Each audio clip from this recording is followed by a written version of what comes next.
Tan, always number one. Always number one. DCGB 729 kHz. Enot sa Bareta, Enot sa Gabos. Ang DCGB, aktibong miyembro iyan kan kapisanan ng mga broadcasters ng Pilipinas, ang KBP, Philippine Standard Time, halay sa Pag-asa, 9 minutos, lapwas alas 5 ang hapon. Alas 5 ng hapon, oras na para aramon ang mga maiinit na bareta kanal daw na maruluan sa agas sa mga periodiko, radyo asin telebisyon. Enot na madadangog ngunyan sa DZGB Bareta alas 5. Mga bareta ngunyan para sa aga. Enot na tinipon sa DZGB Newsbase. DZGB Bareta alas 5. Kaiba ang field reports kan Mega Force Patrol. Halin sa iba-ibang parte kanalbay asin kabikolan. Ngunyan, uya ang sa idong tagapagbareta.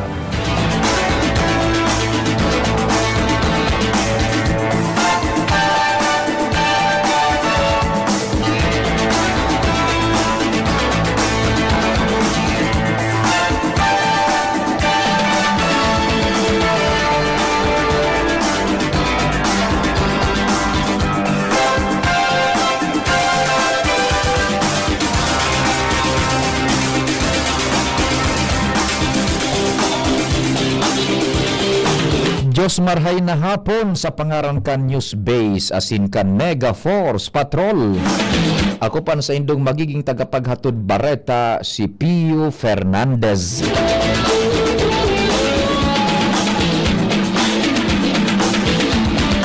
Enot sa dispatsos kan mga bareta sa lado nasyonal, ipinagbida kan Malacanang na haros naabot na kan administrasyon ni Presidente Ferdinand Marcos Jr. sa laog nin 3 taon ang dakol na illegal na drogang nasamsam kan nakaaging administrasyon sa laog nin 6 na taon.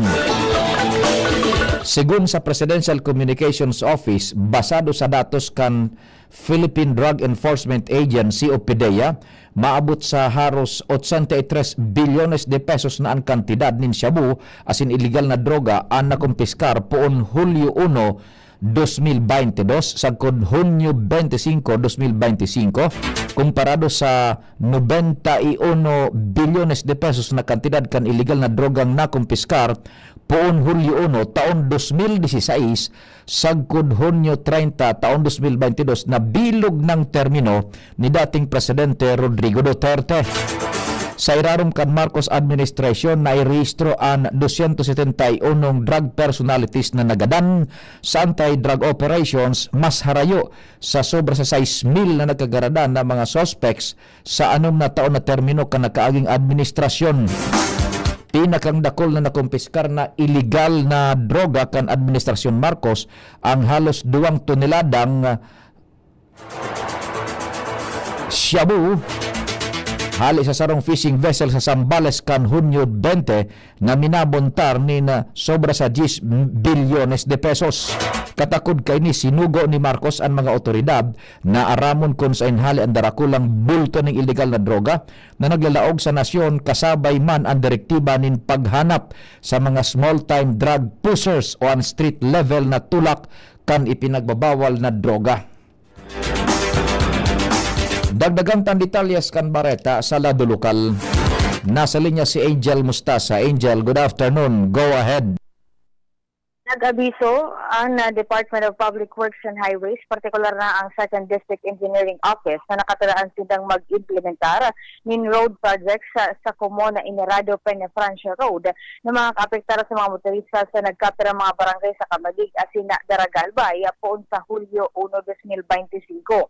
Sa abiso ka na sabing opisina, apektado ka ini ang mga barangay kan Ilawod, Tagaytay, Baligang at Taladong Komon sa munisipyo kan Kamalig, asin barangay Gapo naman sa Daraga, Albay.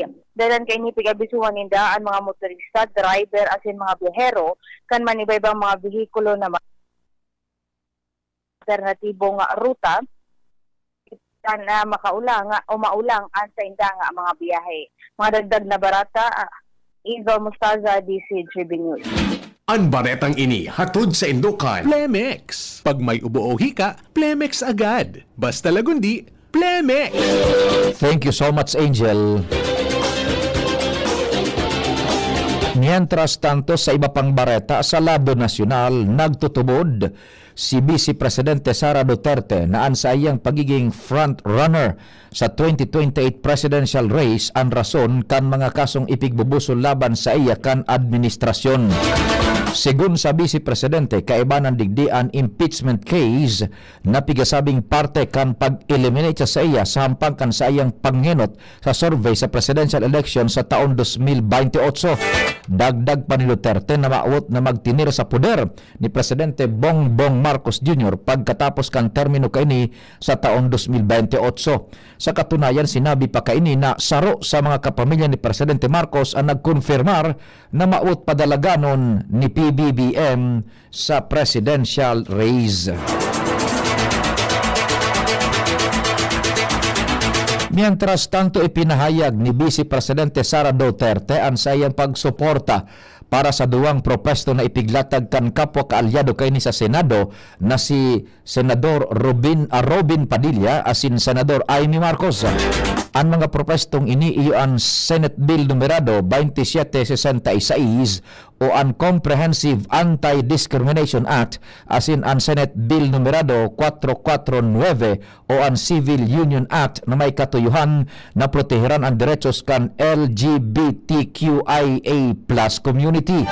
Ginibo kan Vice Presidente ang pahayag sa sarong aktibidad kan opisina kan Vice Presidente kung sain sinabi ni Duterte na ngunyan ang tamang panahon tanganing gibuhon ang ley na mataw ning proteksyon laban sa diskriminasyon.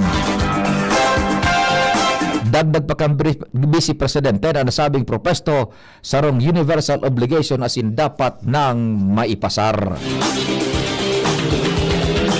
Sa iba pang bareta, sa giraray na nagpagirumdum ang Presidential Communications Office na dapat patungan ang presyo kan mga panginot na barakalon asin serbisyos. Katakod ini kan mga report na may nahiling na paglangkaw sa nagkapirang presyo kan barakalon maski pa dainin taas presyo kan petrolyo sa internasyonal na merkado. Sigun sa PCO, pwedeng hilingon ang listahan sa website kan Department of Trade and Industry ang suggested retail price para sa mga basic asin prime commodities. Partikular na ang mga delata, bottled water, dairy products asin mga common household asin kitchen supplies. Ang abiso kan PCO sa mga konsumidores na ikumparar ang suggested retail price sa indang mga tiyandahan na pigbabakalan tanganing mahiling kung may pagbabago sa presyo kan produkto. Mientras tanto, daining hoarding. Inan sinabi kan Departamento kan Enerhiya kasunod kan mga gibuhon na paglibot asin surprise inspection sa nagkapirang gasolinahan sa Metro Manila. Sigun kay Director Rino Abad kan DOE Oil Industry Management Bureau, dainin nagrani sa inda para ireklamo kung may nangyayaring hoarding sa mga gasolinahan. Sinabi pa niya na imposibleng mangyaring hoarding sa Metro Manila dahil naman sa dakol na gasolinahan asin supply kang crude oil. In kaso naman may maobserbaran ang ahensya, magpapataw sinda tulos nin padusa.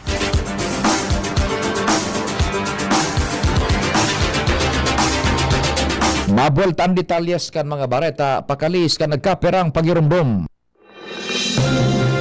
Mga tugang, abangan ta ang paglunsar kan pinakabagong programa digdi sa DCGB Radio. Ang programang mahatod ning mga impormasyon, mga istoryang kapupurutan nin inspirasyon na naidulot kan pagtatrabangan ganing maiangat ang pagkabuhay kan mga Bicolanong para omang benepisyaryo.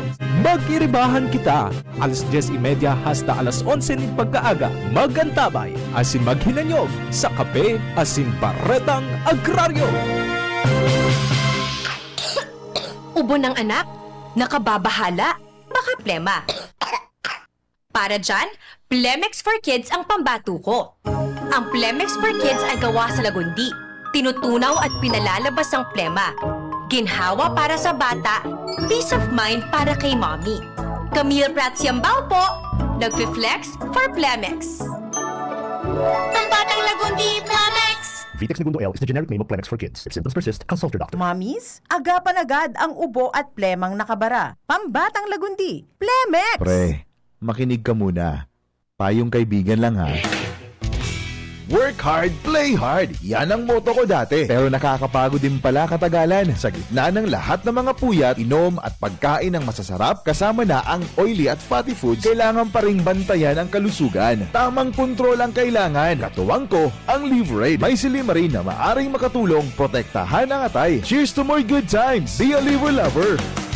Mahalagang paalala, ang Liverade ay hindi gamot at hindi dapat gamitin paggamot sa anumang uri ng sakit. Ang good drinks at good food, perfect combo. Isama pa ang Liverade para sa kalusugan ng atay. Mabibili sa mga leading drugstores nationwide. Realize true comfort and relaxation at Dorotea Resort and Spa, a perfect venue for family outings, couple retreats, and various functions such as weddings, birthday parties, corporate seminars, and conferences. Dorotea Resort and Spa. We have backpackers rooms, standard rooms, deluxe, suite, and a penthouse. Also, relax and rejuvenate with our spas and invigorating treatments, services, and facilities. Dorotea Resort and Spa, Kahugutan, Bakakay, Albay. For reservation, contact us at 0917-777-5734. Find us on Facebook, Dorotea Resort and Spa. Relax, rejuvenate, and enjoy. Only here at Dorotea Resort and Spa. Bolta kita sa detalyes kan mga bareta sa lado nasyonal. Smuggling paman giraray ang nangingunot na problema sa sektor kan agrikultura na nakakaafektar sa paglangkaw kan presyo kan mga petrolyo kay kan mga produkto. Sigun kay Department of Agriculture o DA spokesperson Assistant Secretary Arnel de Meza, nasangunyan dai pasinda ni nahihiling na dakulang epekto kan ribok sa Israel asin Iran sa presyohan kan mga produkto. Mentras na kapag maglangkaw ang presyo kan petrolyo, nakakaafektar ini sa pagluwas kan produkto na pwedeng magbusol tanganing maglangkaw ang presyo kay ini. Pinagkonfirmar naman ni Asik de Meza na pinag-aadalan pa ang planong maximum suggested retail price sa bawang, asin, sibuyas.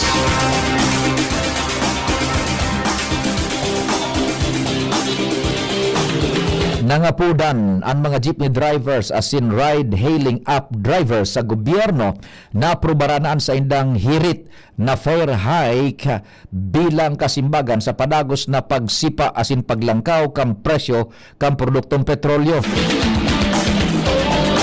Sigun kay Boy Vargas, presidente kan Alliance of Transport Operators and Drivers Association of the Philippines o ALTODAP,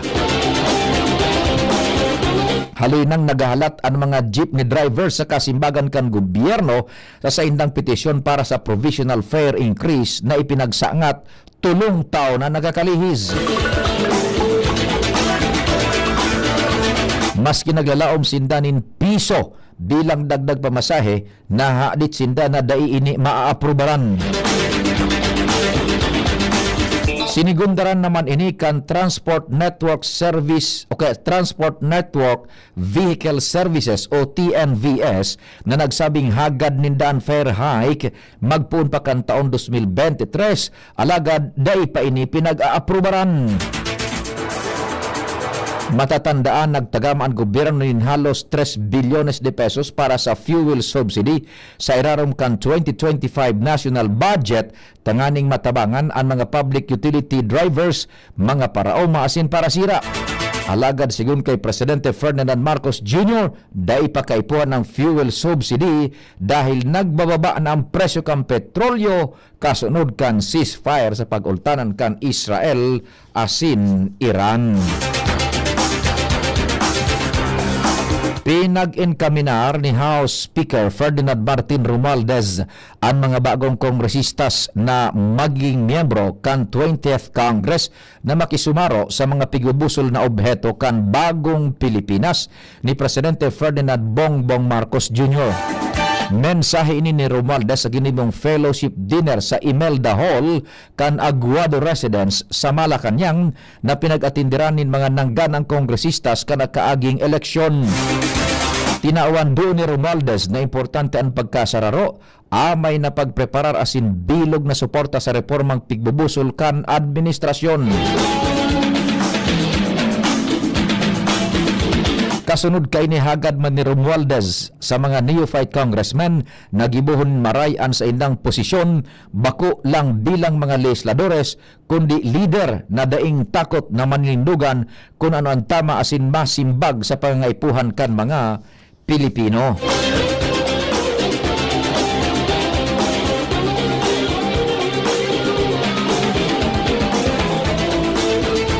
Mentras tanto, pinagsarong pwersa ang gigibuhon kan Philippine Army as in US Army Pacific and Operation Lightning Strike nasarong high impact live fire exercise sa Hunyo 30 bilang parte kan ikaduwang batch kan sa Laknib 2025.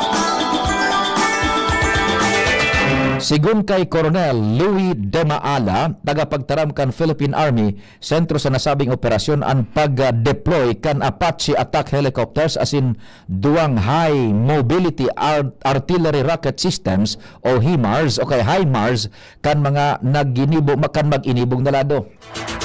Katuyuhan kan aktibidad na pakusugon ang interoperability as in tactical proficiency kan duang persa sa tahaw kan agyat sa seguridad sa rehiyon. Ang sa Laknib iyo ang taon na pag-ensayo kan mga soldados na Pilipino as in Amerikano na may katuyuhan na pagtibayon as in pakusugon ang kakayahang pandefensa as in hampangon ang mga patakot sa seguridad sa Indo-Pacific region.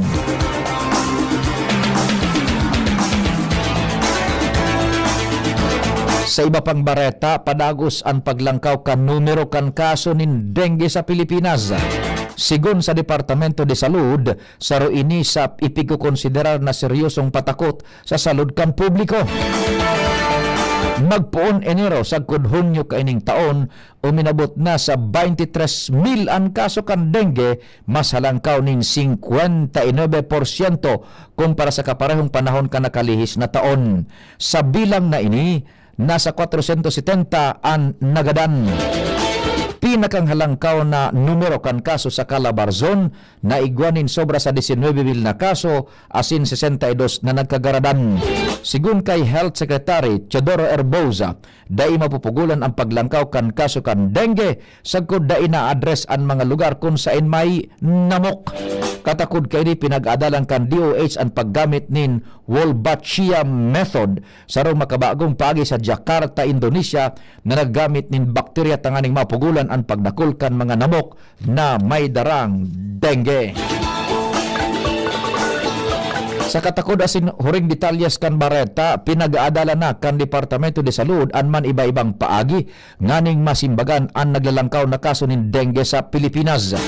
Sigun sa Departamento de Salud, pinag-adalan kaini ang Wolbachia method na pigagamit sa Jakarta, Indonesia tanganing makontrol ang pag-aki o kaya pag-multiply kan mga namok. Ang nasabing paagi nagagamit nin bakterya tanganing makontrol ang numero kan namok. Sigun kay Health Secretary Teodoro Herbosa, padagos na maglalangkaw ang numero kan kaso ning dengue, affair na sana kung makontrol ang pinaghalian kang namok.